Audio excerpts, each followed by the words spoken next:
네, 집중호우로 인해 연기됐던 윤석열 정부의 첫 부동산 대책이 발표됐습니다. 부동산 시장에 어떤 영향을 미칠지 주요 내용과 함께 실효성까지 짚어보겠습니다. 네, 구본기 생활경제연구소 소장 전화 연결해 보겠습니다. 자, 소장님 먼저 발표된 주요 내용들을 좀 살펴보겠습니다.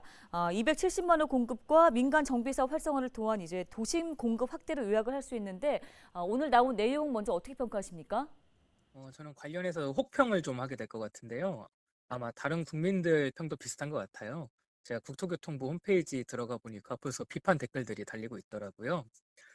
총평을 하자면은 불협화음이다라고 말씀드릴 수 있을 것 같아요.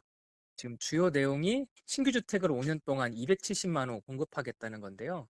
문제는 지금 이 부동산 대세 하락기인 거거든요. 이 부분에 대해서는 이견의 여지가 없을 것 같고요. 부동산 대세 하락기에는 신규 주택들에 대한 수요도 얼어붙거든요. 실제로 지금 미분양이 증가하고 있는 추세란 말이에요. 그런 상황에서 270만 호를 공급하겠다? 사실 이거는 비현실적으로 느껴집니다.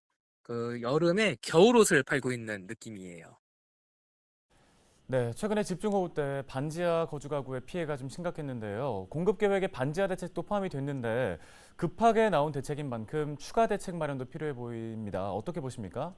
이번 부동산 대책 또 하나 특징이 구체성이 결여되어 있다는 거거든요. 정확하게 말하면은 제대로 구체적으로 발표한 대책이 없어요. 첫 번째, 실태조사. 실태조사를 하겠다는 겁니다. 두 번째, 재해 우려 구역 즉시 지원.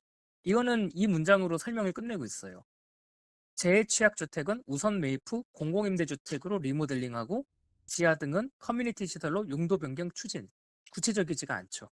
그다음에 세 번째가 위험 지역 정비 및 주거 지원 강화.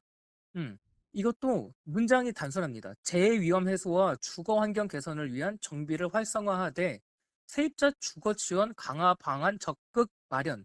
당연히 적극 마련해야 되죠. 이건 하나만 한 소리고요. 그래서 어떻게 할 것인가에 대한 계획이 없습니다. 그다음이 신규 규제에 대해서 이야기를 하고 있는데요. 이거는 반지하 주택을 근절하겠다는 서울시 의견에 대응한 걸로 보이는데요. 설명이 다만 이렇게 끝납니다.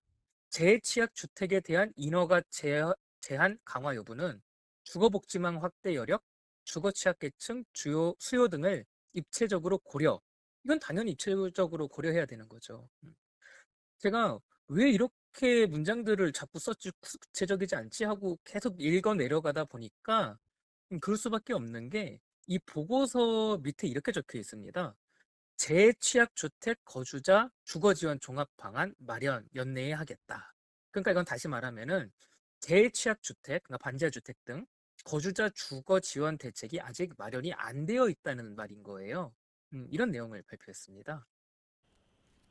네, 이번에 발표된 부동산 정책 이제 5개년 계획입니다. 윤 정부 임기 동안 펼쳐나갈 계획이란 건데 방향성과 실효성에 대해서는 어떻게 평가하십니까? 이것도 마찬가지로 구체성이 결여되어 있어요.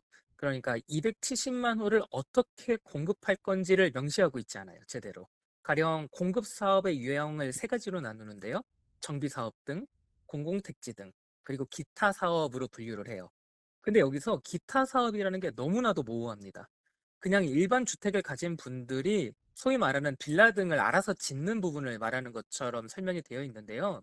그런 부분의 공급 계획이 절반 정도를 배치했습니다. 사실 이거는 민간에서 이뤄지는 사업이기 때문에 정부가 컨트롤이 불가능한 부분이거든요. 강제할 방법이 없는 거잖아요. 사실 엄격히 따지면은 정비 사업 등으로 분류한 재개발 재건축 사업도 마찬가지입니다. 이게 아무래도 작성하는 입장에서도 조금 머쓱했나 봐요. 그래서 각주를 이렇게 달았습니다.